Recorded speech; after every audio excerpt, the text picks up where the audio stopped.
mentale. Dès tout à l'heure, c'est une relation sentimentale. Et on s'était toujours posé la question qui a commencé, l'œuf ou la poule? Je connais le lait. Hein? La poule ou l'œuf? L'œuf. Il n'y a pas d'œuf sans poule. ربي سبحانه قال سيدنا نوح prendrez un couple de chaque espèce. ما داش حبابل السردوك ودجاجة. Donc, est-ce que l'obésité entraîne des troubles psychologiques et est-ce que les troubles psychologiques sont-ils responsables d'obésité? Tout d'abord, l'obésité, c'est une pandémie, on l'a dit, c'est une maladie chronique grave. Elle reconnaît donc plusieurs facteurs, donc elle est multifactorielle, un phénomène donc sociétal, donc lié en outre la génétique et le mode de vie, la suralimentation, la sédentarité, qui ont été pratiquement dictés par la modernité.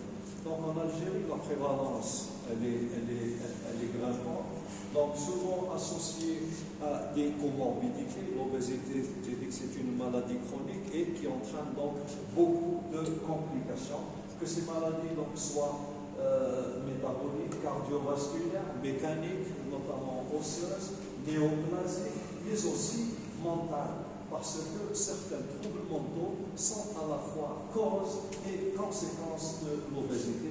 Et bien sûr, au fur et à mesure que l'IMC augmente, tout à l'heure le professeur Zikra a parlé, l'espérance de vie diminue. Tout d'abord, c'est quoi la santé? Comment définiriez-vous la santé? Quelqu'un est en bonne santé. Très bien, c'est-à-dire qu'à l'époque, en 1946, le 19 juin 1946, il y a eu une conférence internationale et l'OMS, à la durée du 19 juin au 22 juillet 1946, l'OMS, dans le préambule de la Constitution, a défini l'obésité. Il y a certains qui avaient dit que la santé, c'est la vie dans le silence des organes, c'est-à-dire que lorsque quelqu'un ne se plaint pas, il est en bonne santé. Il y avait un autre qui avait dit que tout sujet bien portant est un malade qui s'ignore. Et l'OMS disait que la santé, c'est un état complet de bien-être physique, mental et social. Ce n'est pas seulement l'absence de maladie ou d'infirmité. Et on voit que l'obésité, je l'ai dit tout à l'heure, elle remplit les critères d'une maladie parce qu'elle met en cause le bien-être physique par toutes les maladies qu'elle a entraînées, l'atteinte psychique mais aussi sociale. Là, vous le savez, et là, on voit que, lorsqu'on voit l'évolution de l'espèce humaine, elle est préoccupante. Regardez, elle a parlé tout à l'heure, elle nous a montré cette image où on voit qu'il y a eu très peu de changements sur le plan du palmier, il y a eu de gros changements de l'environnement. Cet être-là, en 200 000 ans, n'a pas fait ce que nous avons fait en 60 ans pour arriver à cette catastrophe naturelle qu'est l'obésité. Pourquoi est-on arrivé à cette situation? Pourquoi?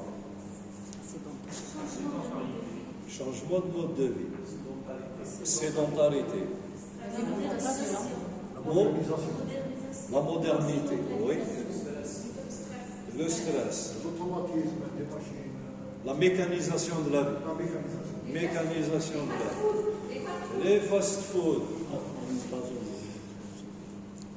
Il y a eu le paléolithique, le mésolithique, le néolithique, et puis donc il y a eu cette évolution des sociétés du Moyen-Âge jusqu'à l'époque contemporaine. Et bien, c'est au néolithique que l'homme serait devenu sédentaire. Cet Homo sapiens que j'ai montré tout à l'heure, eh ben, c'était un chasseur-cueilleur. Il consommait des produits animaux et végétaux qui étaient recueillis dans la nature.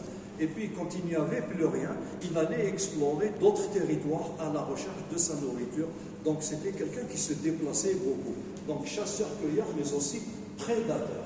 Et puis, au fil des ans, au fil des siècles, il a réussi à domestiquer certains animaux qui se sont laissés domestiquer, tels que la vache, le mouton, la chèvre, etc.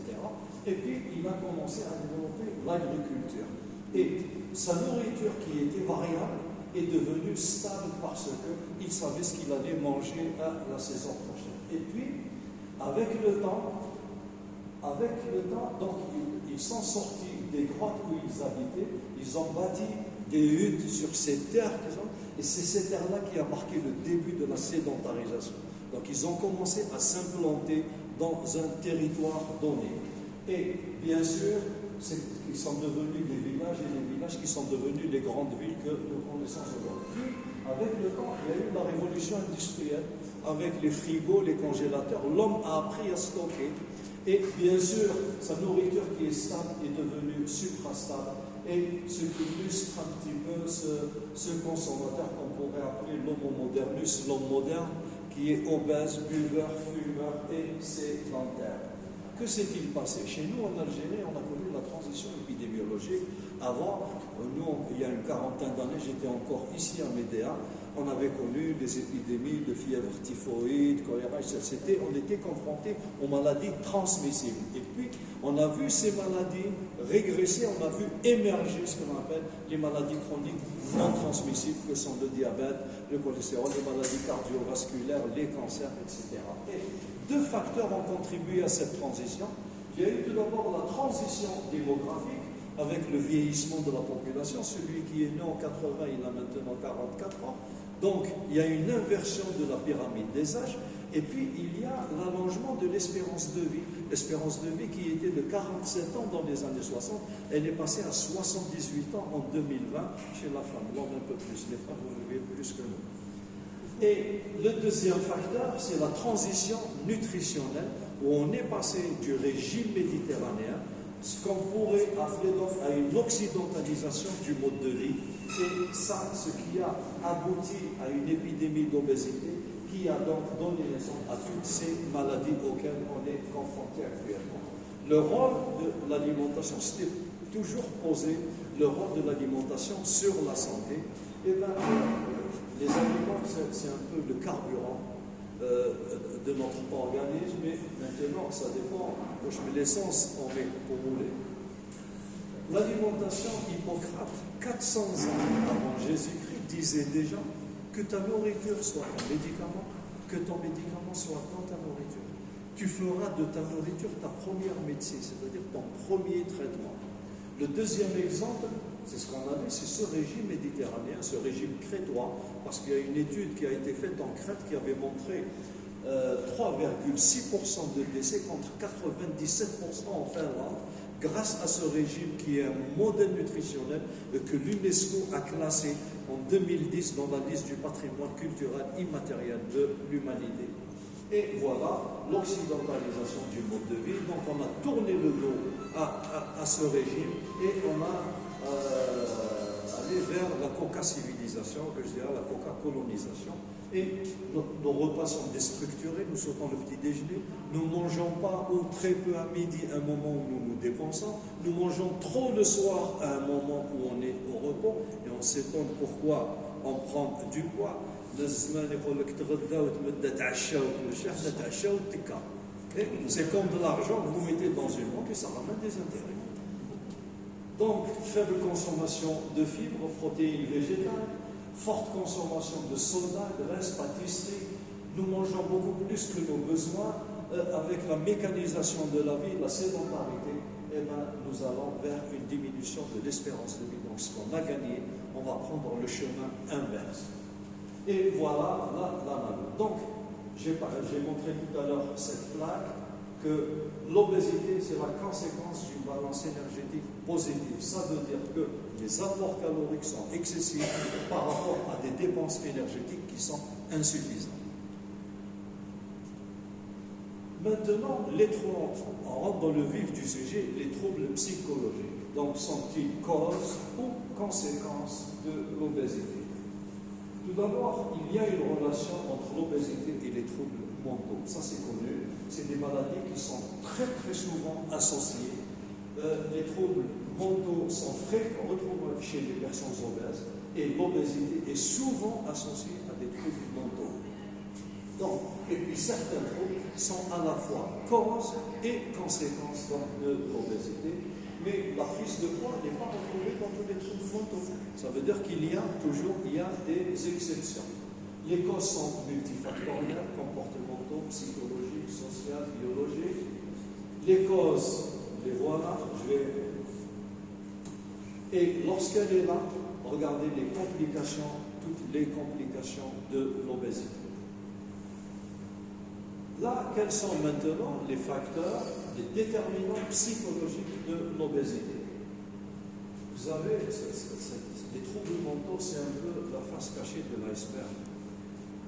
Tout d'abord, il y a des causes psychologiques parce que les émotions, on a remarqué que les émotions s'associent à la nourriture très tôt dans notre vie, c'est-à-dire outre l'aspect nutritionnel de ce qu'il nous apporte, et bien, manger relève aussi du plaisir. C'est un des plaisirs de la vie, soit c'est d'abord visuel, gustatif, olfactif. On a deux types de faim. Il y a ce qu'on appelle la faim physiologique, la faim normale, ce que vous ressentez tous lorsque midi arrive, j'ai faim. Mais il y a ce que l'on appelle la faim psychologique. La faim psychologique, on appelle ça la faim émotionnelle, parce que c'est une envie pulsionnelle de manger soudain en rapport à un stimuli ou à une émotion négative. Ce n'est pas parce qu'on a faim, mais c'est parce qu'on est stressé, parce que j'ai une émotion, que ça me pousse à manger. C'est ce qu'on appelle donc la faim émotionnelle. Et donc, ces émotions négatives vont influencer un sentiment de vide, un vide émotionnel. Il y a donc cet alimentaire qu'on appelle en anglais le thirst eating, ou le comfort food, c'est l'aliment récompense. En dehors du besoin physiologique, manger sert aussi à combler un besoin psychologique pour réguler les émotions négatives. Donc, voilà. Donc, ces facteurs psychologiques vont entraîner par un mécanisme de compensation, le sujet va se réfugier dans une nourriture excessive qui va devenir un réconfort. Il va se trouver un réconfort dans cette nourriture, donc pour combler ce vide émotionnel. Il y a un vide que le sujet va compenser par c'est manger ses émotions. Et généralement, c'est des aliments, souvent c'est des aliments qui sont riches, raffinés, c'est des sucres raffinés, c'est des graisses saturées, et ça déclenche le plaisir par la sécrétion, les hormones du plaisir, la dopamine, les endorphines, et bien sûr, c'est une alimentation de consolation. Le stress, c'est le mal du XXIe siècle, vous l'avez dit, on vit dans une ère de stress, c'est un état de tension persistant de l'organisme face à un danger ou à des événements qui sont considérés comme menaçants. On se sent comme menacé, donc on est là, on est stressé. Et bien sûr, ça donne une obésité par soit il induit des troubles du système nerveux sympathique et de l'axe hypothalamo-hypophysaire, donc sécrétion de l'hormone de stress qui est le cortisol, ou bien ça favorise des troubles du comportement alimentaire où on va trouver un refuge dans cette alimentation. Et bien sûr, avec la baisse de l'activité, on est stressé, je ne fais pas de sport. Le repli. Il y a une sorte de repli. Je pense beaucoup, je dors moins. Or, on sait que le sommeil est une cause donc d'obésité. La dépression, on le sait tous, que la dépression entraîne un risque d'obésité. Et l'obésité entraîne un risque de dépression. C'est connu par l'inflammation chronique. Tout à l'heure, le professeur Zeki avait parlé de l'inflammation de bas grade, donc qui est responsable de ça. Perturbation hormonale, détresse psychologique, perturbation de l'image du corps, elle est dépréciée, on est complexé par cette image corporelle, la baisse de l'estime de soi, des troubles du comportement. Bien sûr, il y a compensation par un excès de prise alimentaire ou une diminution de l'activité physique. L'anxiété aussi, donc c'est une peur sans objet très fréquente chez les personnes en situation d'obésité.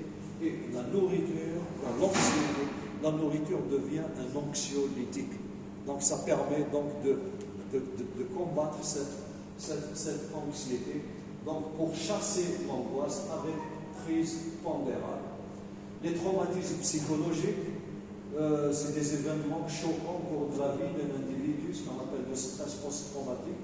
C'est une effraction dans le monde psychique, donc qui va un peu désorganiser le psychique. que suite à une agression, à un accident, des violences sexuelles, des négligences émotionnelles dans l'enfance, qui déclenchent parfois une prise pondérale avec un refuge dans cette alimentation qui devient une sorte de bulle de protection. Il se met dans cette bulle pour se protéger, donc pour fuir ces conflits. Il y a les troubles bipolaires. On essaie tous, on appelait la psychose maniaco-dépressive. Et là, c'est des épisodes donc, de manie et de dépression. Elle est souvent associée à l'obésité parce qu'elle entraîne donc beaucoup de maladies telles que le diabète.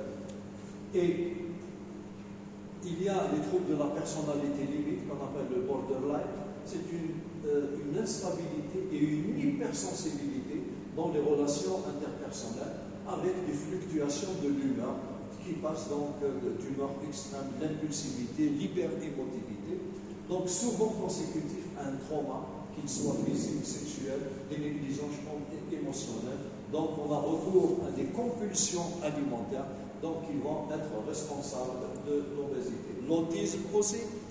L'autisme, on appelle encore des troubles du spectre de l'autisme, parce que pour expliquer cette diversité des symptômes de l'autisme, il y a des troubles de la communication verbale, c'est des sujets qui ne parlent pas, donc il y a un retard ou une absence de langage, ou parfois non verbal, il ne reconnaît pas les émotions, c'est-à-dire qu'il comprend, il ne comprend pas, il ne se fait pas comprendre. Donc, ça va entraîner une sélection d'aliments. Alors, l'autisme, il est rigide sur une catégorie d'aliments, surtout ces aliments, parce qu'en dehors de ça, mais aussi, il est orienté vers, surtout, il est très énergétique. Donc, c'est une des causes de l'obésité, avec des troubles moteurs qui vont limiter l'activité physique. Il préfère donc des aliments hypercaloriques. Il est branché, vous, tout ce que vous... Non, c'est ça ce que je veux. Et bien sûr, le rôle des maladies, des comorbidités qui sont associées. Et il y a les troubles des conduites alimentaires, les TCA. Donc, c'est des perturbations durables. Ça va de la boulimie au grignotage. Et il partage des facteurs de risque avec l'obésité. L'obésité, donc, ce sont deux pathologies qui peuvent coexister et donc qui peuvent avoir des conséquences. Le grignotage, il y a ce qu'on appelle le grignotage sain, ça nous arrive de temps en temps, se lever le soir, le frigo, quand je vais prendre ça. Mais en dehors, c'est un aliment non spécifique, n'importe lequel, sur une période courte, en dehors des repas et sans sensation de faim. C'est souvent associé à un ennui ou à une absence dans cet état. Il n'y a pas de sentiment de culpabilité. Le sujet, lorsqu'il commence, ils ne se sentent pas coupables d'avoir recours à ce grignotage. Mais ça dépend maintenant de la qualité et de l'importance et de la fréquence du grignotage. Il y a ce qu'on appelle le grignotage compulsif, le gravé. Là, c'est une impulsion brutale, répétée, quantité importante d'aliments, riches, sucre ou en graisse, en dehors des repas, et sans sensation de faim. Le sujet d'un problème, il est là, c'est un grignotage compulsif, et il est orienté vers un aliment particulier, mais il est souvent associé à un sentiment de culpabilité, une dépendance, donc pour parfois un manque affectif. Et c'est une réponse à une envie plutôt qu'à la faim. La noctophagie, c'est des gens qui se lèvent la nuit pour manger. C'est une hyperphagie nocturne, donc extraprandiale. Ils se lèvent pour manger selon un mode compulsif ou polémique. Et puis ils se rendorment le plus normalement du monde. Donc, s'il y a des crises comme ça la journée, ce n'est plus de la noctophagie. Nocto, ça veut dire nocturne. Il y a l'hyperphagie prandiale et une augmentation des apports pendant un repas. C'est un sujet au cours d'un repas. Et il fait le plein, soit c'est une tachyphagie, il va manger trop rapidement, soit il y a une augmentation de la faim ou de l'appétit, sensibilité excessive ou sensorielle à certains aliments, etc.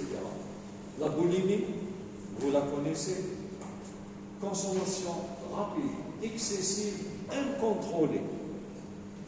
Alors, d'une quantité importante d'aliments, pris souvent en cachette. Donc les gens, des fois, en honte, ils se cachent pour aller manger parce qu'ils ont ce sentiment de culpabilité, sans sensation de faim, associé bien sûr pour combler un vide. Le sentiment, donc, c'est un soulagement de courte durée, et bien sûr, ça donne des troubles du comportement alimentaire. Dans la boulimie, il y a des comportements de compensation, c'est des gens qui se font vomir, ils courent souvent pour essayer de ne pas prendre du poids, alors que dans l'hyperphagie, il y a un surpoids parce qu'il n'y a pas de comportement compensation. Donc ces troubles du comportement ont retentissement sur la santé physique et psychique. Maintenant, quelles sont les conséquences psychologiques de l'obésité? L'obésité, on sait qu'elle entraîne des troubles psychologiques et chaque augmentation d'une unité augmente de 6% le risque de troubles mentaux. Donc, ça augmente le risque de développer des troubles mentaux. Il y a des troubles de l'estime du soi parce qu'elle est un peu dévaluée, on ne se sent pas bien. Donc, et certains, ils compensent ça par de la sympathie. C'est des gens qui paraissent joviales, alors qu'en réalité, ils cachent ce complexe à travers cette. Et il y a des troubles de l'image corporelle, ils se sont auto-dévalués parce qu'ils trouvent son corps, il est laid, ils se sentent mal à l'aise dans leur peau, ils vivent difficilement dans cette situation. Et c'est une obsession dans cette image, avec difficulté de se regarder dans cela et d'accepter son image. La dépression, elle est connue, on l'a vu tout à l'heure.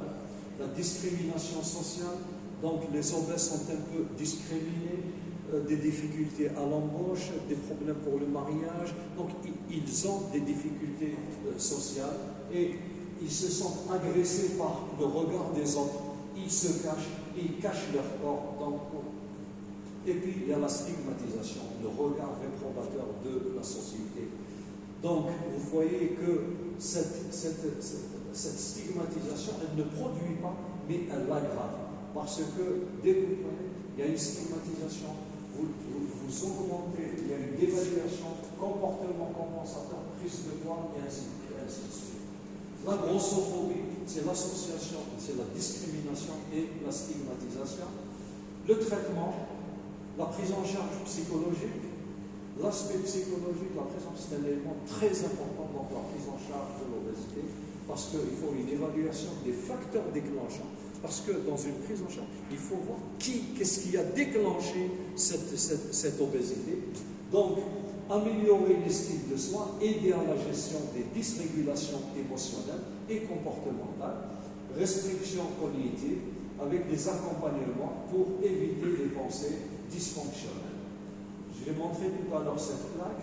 Il y a les thérapies cognitivo-comportementales.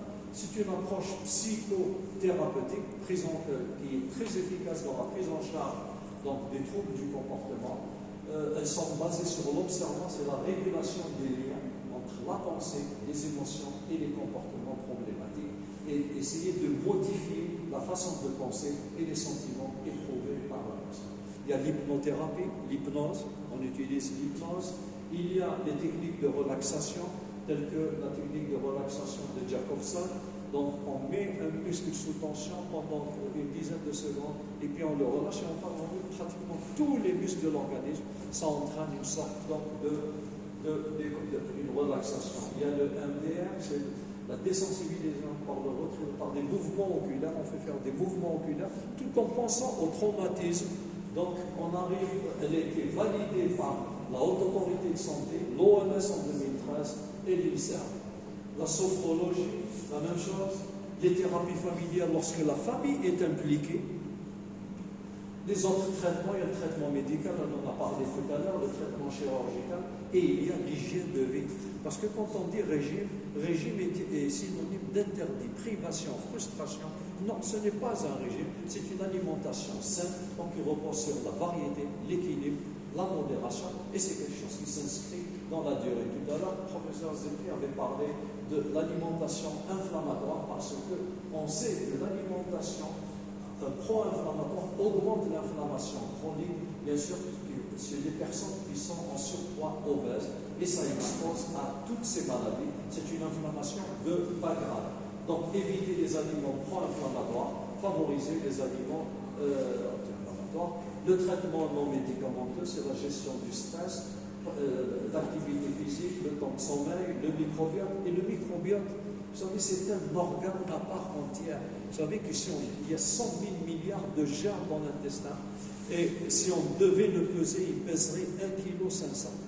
Donc, c'est un véritable cerveau, c'est le deuxième cerveau, parce qu'il a des interconnexions avec le cerveau.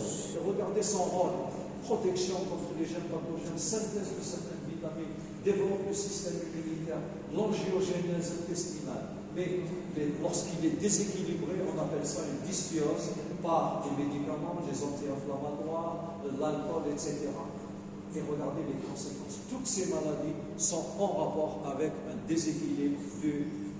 Donc, le rôle de l'éducation thérapeutique, on a dit l'aider à trouver sa propre stratégie, utiliser ses ressources pour maximiser son bien-être, se comprendre, s'accepter, s'apprécier. Donc, adhérer, maîtriser, se maîtriser dans son environnement. Et pour conclure, donc l'obésité, ce sont des affections chroniques qui sont en constante évolution et coexistent fréquemment. Pensez à en rechercher des troubles mentaux chez les gens obèses et les personnes qui souffrent d'obésité s'occuper aussi des troubles mentaux. Il n'y a pas une approche psychologique type pour tel. Chacun selon sa problématique. Et bien sûr, il faut une prise en charge précoce pour un meilleur succès donc, dans la prise en charge et l'amélioration de la qualité de vie. Dans l'habitude de dire qu'il vaut mieux prévenir que guérir, là il vaut mieux prévenir que grossir. Et je vous remercie.